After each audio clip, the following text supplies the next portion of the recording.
तो hello guys, आज हम एक्सप्लेन करेंगे डरोरो सीजन 1 एपिसोड 17। एपिसोड की शुरुआत में हम एक युद्ध का मैदान देखते हैं जहां पर कुछ लोग मरे हुए सैनिकों से सामान को निकाल रहे होते हैं और उनके बीच जुकाई भी होता है जो एक मरे हुए सैनिक को आंख लगाता है। इतने में ही वहां पर एक शेर जैसा दिखने वाला शैतान आ जाता है जो उन लोगों पर हमला कर देता है। तब एक बूढ़ा आदमी जुकाई को उस दानव के पास फेंक देता है और वहां से भागने लगता है, पर वो दानव जुकाई को नहीं खाता और वो उस बूढ़े आदमी के पास चला जाता है और उसे खाने लगता है। तब वो बूढ़ा आदमी कहता है कि शैतान ने तुम्हें क्यों नहीं खाया, जिस पर जुकाई कहता है कि मुझे नहीं पता। इतने में वहां पर हयाकीमारू आ जाता है जो उस शैतान को मार देता है। हयाकीमारू को देखकर जुकाई हैरान हो जाता है और उसे पिछली सारी बातें याद आने लगती है। तब वो हयाकीमारू के पास जाकर उसे कहता है कि तुम बहुत खतरनाक हो चुके हो।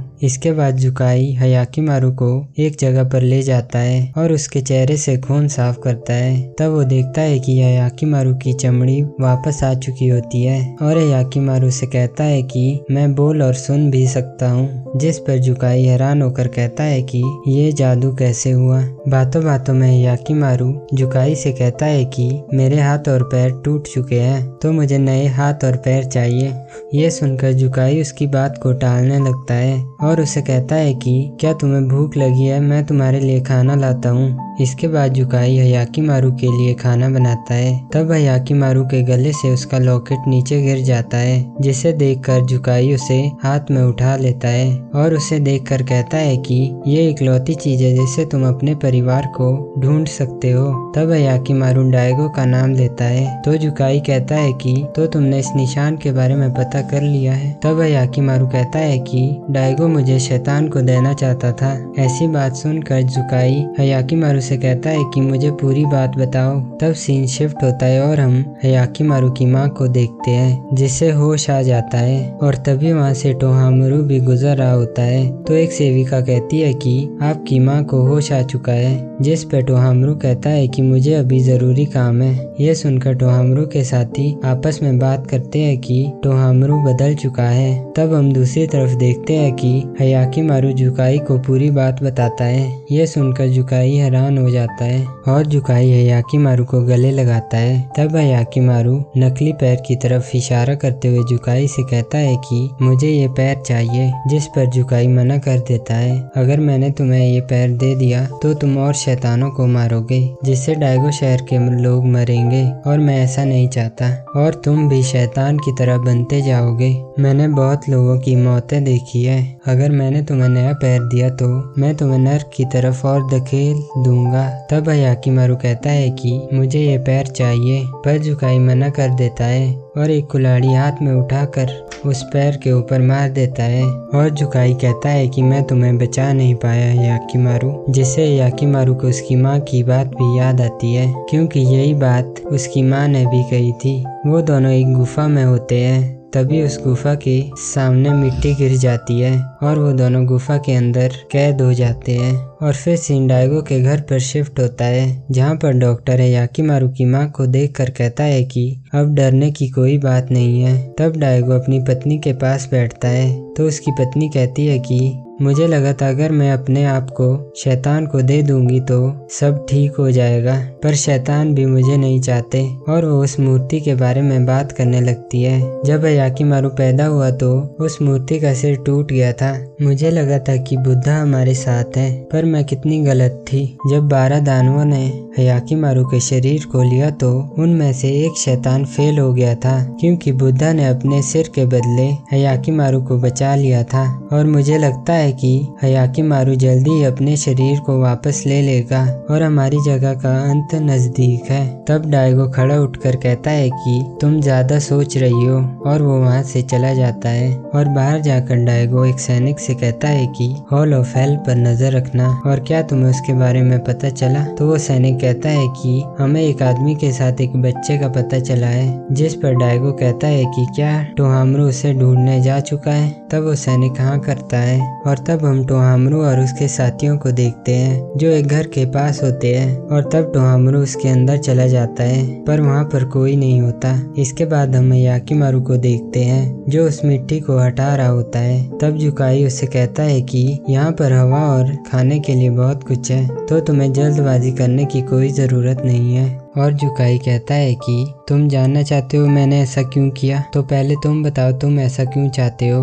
जिस पर याकीमारू कहता है कि अगर तुम इस गुफा से बाहर चले गए तो फिर से तुम नर्क में चले जाओगे, क्या तुम यही चाहते हो। जिस पर याकीमारू हाँ करता है। तब जुकाई कहता है कि तुम्हारा शरीर बहुत मजबूत है पर इंसानों का शरीर मजबूत नहीं होता, क्या तुम फिर भी इंसान बनना चाहते हो। तो याकीमारू हाँ करता है। तब जुकाई कहता है कि पर क्यों। तो याकीमारू कहता है कि क्योंकि वो मेरा है इसीलिए मैं सभी दानवों को मार दूंगा। और तभी सीन टोहामरू पर शिफ्ट होता है और टोहामरू और उनके साथियों पर एक चूहे वाला दानव हमला कर देता है। कुछ देर की फाइट के बाद टोहामरू अपनी तलवार से उस दानव का पैर काट देता है पर वो दानव वहाँ से बचकर निकल जाता है। जुकाई याकीमारू से कहता है कि मैं जानता हूँ कि तुम अपने शरीर को वापस पाना चाहते हो पर अगर तुम ऐसा करोगे तो तुम्हारी माँ डायगो और तुम्हारा छोटा भाई और पूरा डायगो राज्य खतरे में पड़ जाएगा और वो सब लोग तुमसे फाइट करने के लिए तैयार हो जाएंगे।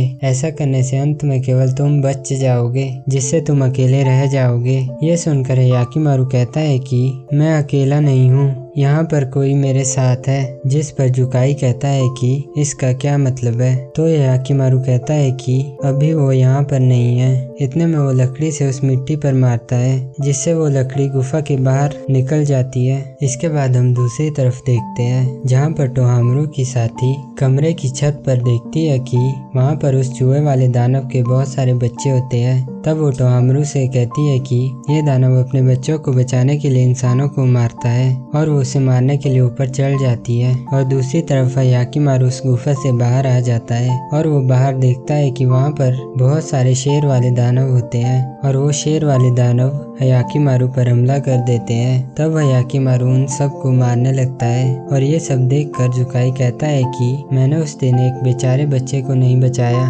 बल्कि एक और दानव को बचाया। और दूसरी तरफ टोहामरू और उसके साथी उस चूहे वाले दानव को तीर की मदद से जमीन में चिपका देते हैं और गुफा के पास याकीमारू सभी शेरों वाले दानव को मार देता है। और वो देखता है कि एक पेड़ में दानव होता है। तब वो उस पेड़ के पास जाकर उस दानव को भी मार देता है जिससे वहाँ पर सभी दानव मर जाते हैं क्योंकि उस पेड़ से वो शेर वाले दानव निकल रहे होते हैं। और दूसरी तरफ हम देखते हैं कि टोहामरू का साथी उस चूहे वाले दानव को मारने वाला होता है पर टोहामरू उसे रोकता है और कहता है कि अगर तुमने इसे मार दिया तो इसके बच्चे यहीं पर रह जाएंगे। तो वो कहता है कि इस जगह को जला दो और वो उस घर को जला देते हैं। ये देखकर उसके साथी उससे कहते हैं कि माना कि वो दानव है पर उनके साथ ऐसा नहीं करना चाहिए था। पर टोहामरू उनकी बात नहीं सुनता और वहाँ से चले जाता है और उन्हें अपने पीछे आने के लिए कहता है। और जाते जाते टोहामरू कहता है कि मैं अपनी फीलिंग को अपनी तलवार के सामने नहीं आने दूंगा और मैं डायगो के राज्य और उसकी लोगों को बचा कर रहूंगा। और वो तीनों वहाँ से चले जाते हैं। और दूसरी तरफ जुकाई याकीमारू को उसके हाथ लगाता है और उसे कहता है कि तुमने पहले कहा था कि तुम्हारे साथ कोई है। तो याकीमारू उसे बताने वाला होता है पर इतने में जुकाई कहता है कि तुम्हें मुझे बताने की कोई ज़रूरत नहीं है, मैं ये जानकर खुश हूँ कि तुम्हारे साथ कोई है जिसे तुम अपना दुश्मन नहीं मानते हो। तब याकीमारू जुकाई से कहता है कि तुम्हारा नाम क्या है। तो जुकाई कहता है कि तुम्हें ये जानने की ज़रूरत नहीं है। इस पर याकीमारू कहता है कि मैं जानता हूँ कि तुम्हें क्या कहते हैं। तो वो जुकाई को मम्मा कहकर पुकारता है। ये सुनकर जुकाई से खुशी के आंसू निकलते हैं और वो याकीमारू से कहता है कि तुम मुझे ये कहकर नहीं पुकार सकते हो। और वो याकीमारू को वहाँ से अलविदा कर देता है। तभी जुकाई को पीछे से एक शेर वाला दानव पैर में दांत मारता है। ये देखकर जुकाई मन में सोचने लगता है कि अभी तक मैं तुम्हारी नजरों में जिंदा नहीं था पर अभी हूँ, तो अब मैं खुशी से मर सकता हूँ। और इसके बाद हम डायगो राज्य को देखते देखते हैं जहाँ पर बहुत सारे सैनिक एक जगह पर होते हैं और उनके बीच में टोहामरू और उसके साथी भी होते हैं। तब हमें टोहामरू का साथी बताता है कि डायगो ने टोहामरू को हयाकिमारू को मारने के लिए कहा है और दूसरी तरफ हयाकिमारू डरोरो को ढूंढते ढूंढते आगे बढ़ने लगता है और टोहामरू हयाकिमारू को मारने के लिए अपने राज्य से बाहर निकलता है और 17वां एपिसोड यहीं पर खत्म हो जाता है।